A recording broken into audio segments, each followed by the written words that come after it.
মস্তিষ্ক হইতে দুনিয়াবী সকল নির্ভরতা অবলম্বন হইতে যিনি নিজেকে নিঃস্ব ও রিক্ত করিয়া ফেলিয়াছেন, তিনিই হচ্ছেন এতিম।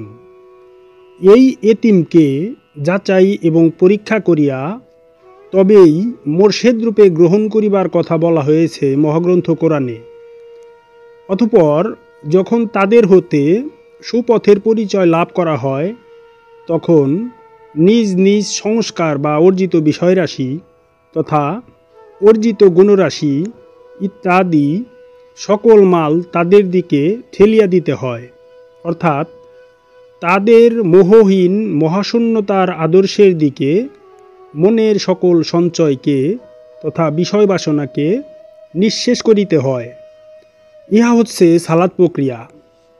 সালাতের এই মোহশূন্যতার কর্ম ধীর স্থিরভাবে এক এক করিয়া সম্পন্ন করিতে হয়। তাড়াহুড়ার সহিত প্রবৃত্তির অপচয় করিলে মানসিকভাবে বিষয় সঞ্চয়ের আত্ম অহংকার শক্তিশালী হয়ে থাকে।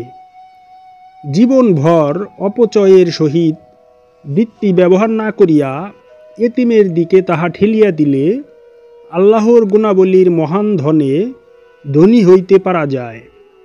যে আল্লাহর ধনপ্রাপ্তির আকাঙ্ক্ষা রাখে, সে বৃত্তির ও বিষয়ের উপর ধীরতা ও স্থিরতার সহিত উপভোগ করে থাকে।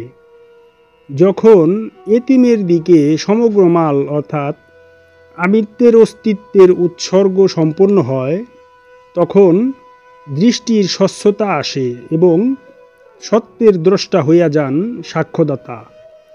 আল্লাহর গুণে গুণান্বিত একজন ব্যক্তি সত্যের দ্রষ্টাস্বরূপ ইহার হিসাব গ্রহণকারী রূপে যথেষ্ট।